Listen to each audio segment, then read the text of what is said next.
We're at the Colin Kaepernick United We Stand rally. My name is Kwame Jackson. I'm a News One contributor. I'm also a member of Kappa Alpha Psi. I'm in support of Colin Kaepernick, but I'm also here bringing you the message that's important.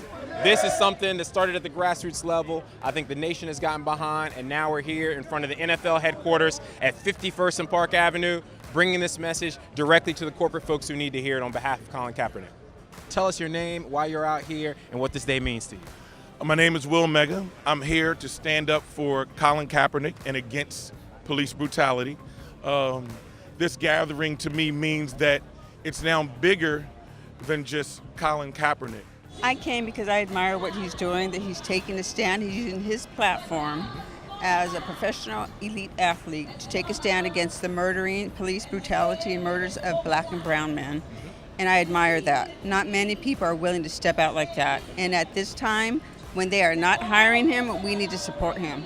And so as a Chicana, you know, our struggles are united. Yes. Brown and black people, our struggles are united, especially at this time in history with the Trump administration and neo-Nazis. We have to work together. What really got you out here? Listen, he cares, man. I support Colin Kaepernick for everything he stands for. I believe we as black people should fight for our community, should fight for our rights. We should fight against oppression. I think it's important that we do this to support him with everything that he sacrificed, with his job, everything that he's donated with, you know, towards the I Know Your Rights camp. We're here to support our brother and finally show not only the NFL but America that, you know, we have to start facing the reality and the challenges that we face as a country. We want to support this brother and show that we have to stand united behind justice for all people, no matter race, color, creed. I'm here with this beautiful family who came out together. And tell us why you came out here. We came out here because Colin Kaepernick took a knee for us, for blacks, for black and brown kids. So we need to also show out for him and need to know that we support him. And we supported what he's doing for us. We believe that he put his livelihood on the line for us. So it's best that we also come here and show that we support him and what he's doing. And we appreciate what he's doing for us. Tell me who everybody is in this beautiful family. This is my wife, Andrea. What's your name? Ariana. Brianna. Trinity. Trinity. Eli. It's really about social justice, being able to speak up for injustice and not face backlash off of that. So it's definitely about him getting a fair opportunity to work and do his trade, but also about all of us being able to stand up and speak for what's right. I definitely came out because the extrajudicial killings and summary executions of blacks and Hispanic people is we're 2.5 times more likely to be shot and killed. Okay. That's a high number. Now you may have some people that may argue and say that white people are killed at a much higher rate, but they make up 62% of the population. We only make up 13%.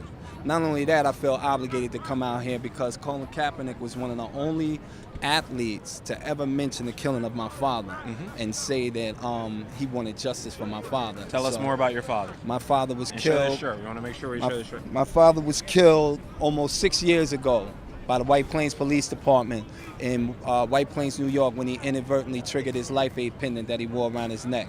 He's a 68-year-old man. Well, I think that it's important that we supported our fraternity brother, Colin Kaepernick, in what he did, which was to use his platform, which is a national and international platform, to bring light to something that we all already know exists, which is the way that people of color are treated at the hands of the police.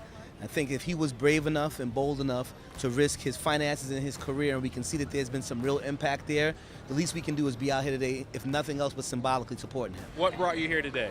From admiring from a somewhat different perspective, the sacrifice that Colin has made. Me personally, I'm a coach. I work with athletes in soccer, so not the same sport, but still a big sport worldwide.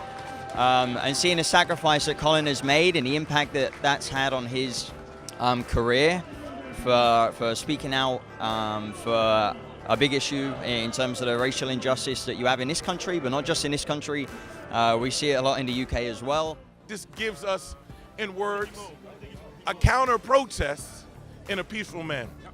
What would you like to see specifically for the NFL to do on his behalf? Take notice. Take notice. And it is a fair message out to all the players out there. You need to be out here too. And we just don't need your physical body, we need your financial presence. If these players are making $2 million a year, we need to start divesting our money and putting more money back into the communities where it needs. Colin is setting an example I am a living testimony that he is giving examples to organizations in the street, and I'm really honored to stand here for him.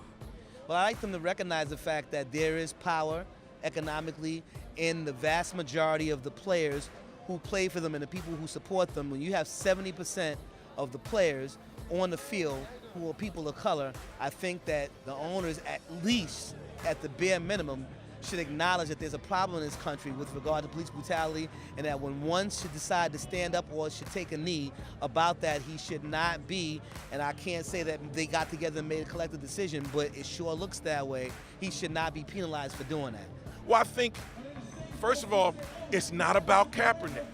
I want them to understand that it's not about Kaepernick. So I think it's incumbent on the NFL to see the bigger picture, and they need to campaign around the issue of injustice and police brutality and encourage law enforcement to be a little more diverse in how they approach situations.